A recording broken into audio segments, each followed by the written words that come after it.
காசுக்கு இது இல்லாமல் நம்ம உழைக்க முடியாது. ஓட்டுக்கு 500 1000 வாங்குறது வித்தியாசம் கிடையாது. நமக்கு கொரோனா லாக்டவுன்லாம் பார்த்தீங்கன்னா ரேஷன் கடைக்கு யாரும் போல் மெடிக்கலுக்கெலாம் போல் காய்கறி தான் தேடி போனாங்க.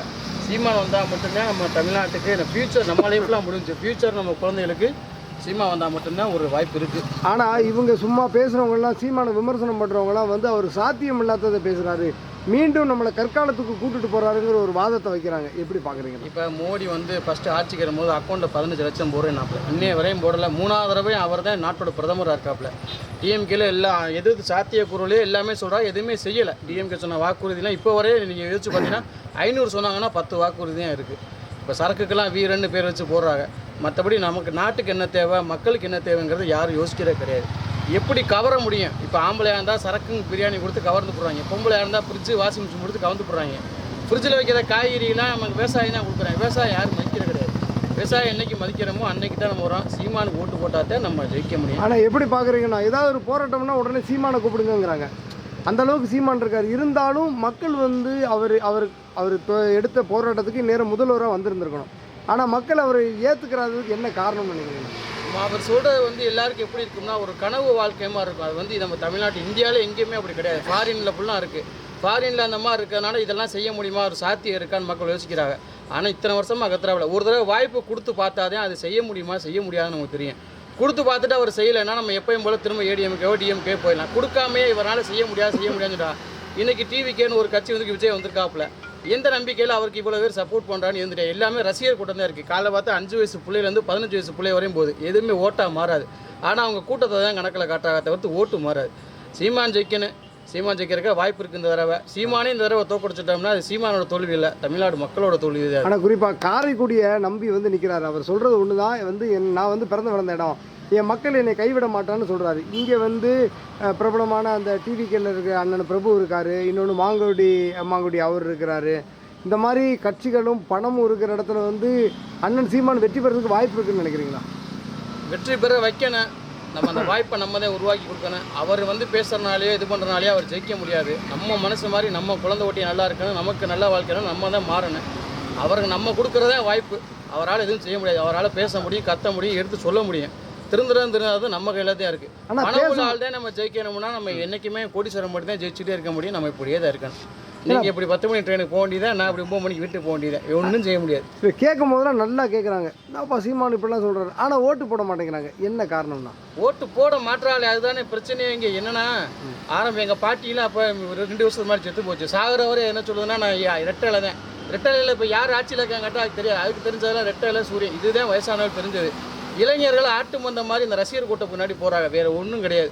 நம்ம வாழ்க்கை நம்ம தற்சார்பு பொருளாதாரம் நம்ம எப்படி இருக்கணுங்கிறத சீமான் சொல்கிறாப்புல. அதை கொஞ்சம் கவனித்து ஓட்டு போட்டோம்னா நம்ம நல்லா இருப்போம். நம்ம குழந்தை ஓட்டி, குறிப்பாக குழந்தை ஓட்டி, எனக்கு ஒன்றும் கல்யாணம் ஆகலை, ஆயிடுச்சா என் குழந்தை ஓட்டிக்காகவாச்சும் நான் சீமானுக்கு தான் நான் போட போகிறேன். ஆனால் இதெல்லாம் யாருமே பெருசாக புரிஞ்சுக்கிறது இல்லை. என்ன காரணம்னு நினைக்கிறேன்? இப்போ உங்களை மாதிரி இருக்கிற யங்ஸ்டர்ஸ்லாம் வந்து விஜயோ அஜித்தோ இல்லை இவங்க பணம் தராங்களோ, இல்லை இந்த கட்சியில் போனால் நமக்கு வசதி வாய்ப்பு இருக்கும், ஏதாவது தப்பு பண்ணால் தப்பிச்சுக்கலாம் தான் யோசிக்காங்க. நீங்கள் இந்த மாதிரி வந்து அண்ணன் சீமானோட அரசியலை உணர்ந்துக்கிறதுக்கு என்னென்ன காரணம்? நம்ம ஒரு கஷ்டப்பட்ட ஃபேமிலிலேருந்து நம்ம வரோம். அவர் இலவசம் கொடுக்க மாட்டேங்கிறாப்புல. காசு கொடுக்குற ஆளுக்கு ஓட்டு போகிறது நம்மளே விலைக்கு வைக்கிற மாதிரி. ஒரு ஆடு கூட இன்றைக்கி 1 கிலோ கறி 1000 ரூபா ஆகிப்போச்சு. நம்ம 5 வருஷத்துக்கு நமக்கு 1000 ரூபா கொடுத்து ஈஸியாக நம்மளை விலைக்கு வாங்கிட்டு போகிறோம். அதையே நம்ம உணர மாட்டோம். இது வந்து நம்மளோட அறியாமல் தான். எப்படி பார்க்குறீங்கன்னா, இந்த இப்போ எல்லோரும் வந்து சீமானை ஈஸியாக வந்து கிண்டல் பண்ணிடுறாங்க. இவ்வளோ தத்துவார்த்தம் பேசுகிறாரு, மண் வளம் பேசுகிறாரு, மலை வளம் பேசுகிறாரு, தண்ணீர் வளம் பேசுகிறாரு, கடலுக்காக போராடுறாரு, எந்த போராட்டம்லாம் போராடுறாரு, அதெல்லாம் கேட்குறாங்க. ஆனால் ஓட்டாக வந்து இது எப்போ மாறும்னு நினைக்கிறீங்கன்னா?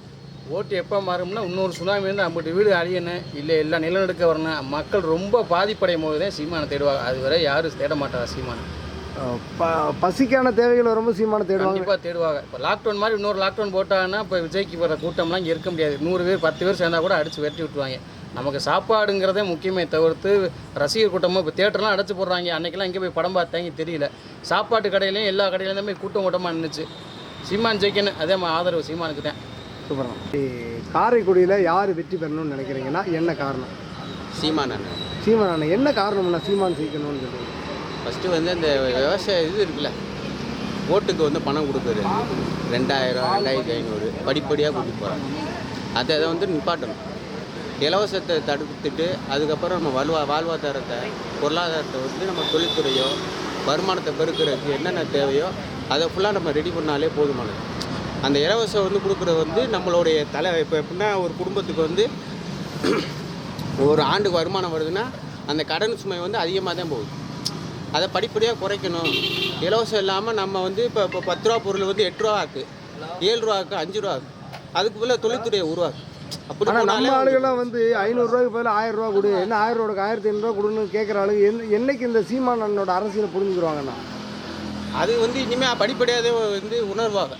ஏன்னா இப்போ தான் நம்ம வந்து இப்போ வந்து 1000 ரூபா வந்து கொடுக்க முடியாதுன்னு ஸ்டாலின் முன்னாடி சொன்னார். எடப்பாடி நிரூபிச்சு காப்பிட்டாரு. எப்படியே 1000 ரூபா கொடுத்து இப்போ மறுபடியும் 1000 ரூபா கொடுக்காம 2000 ரூபா ஏற்றிருக்காங்க. 2500 தரேன்னு சொல்கிறாங்க.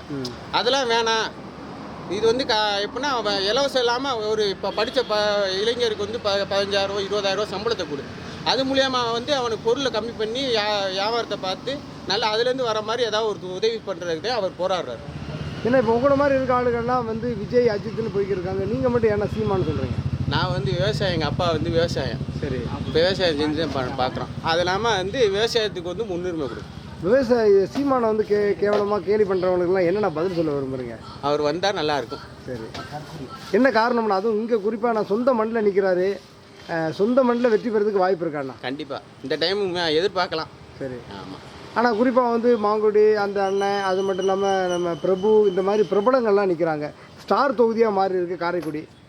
வெற்றி பெறுவாரா அண்ணன் சீமான்? கண்டிப்பாக வெற்றி பெறணும். எங்கள் இளைஞர் கையில் தான் இருக்குது. நாங்களும் முயற்சி பண்ணுவோம். இளைஞர்கள்லாம் இப்போ டிவிகே சைடு விஜய் சைடு இருக்குன்னு சொல்கிறாங்க. அதை பற்றி என்ன பார்க்குறீங்கன்னா அவங்களுக்கு என்ன சொல்ல விரும்புகிறீங்க?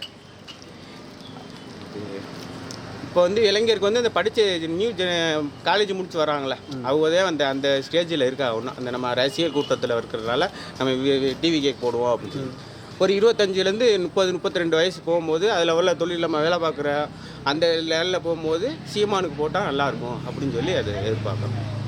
நன்றிண்ணா.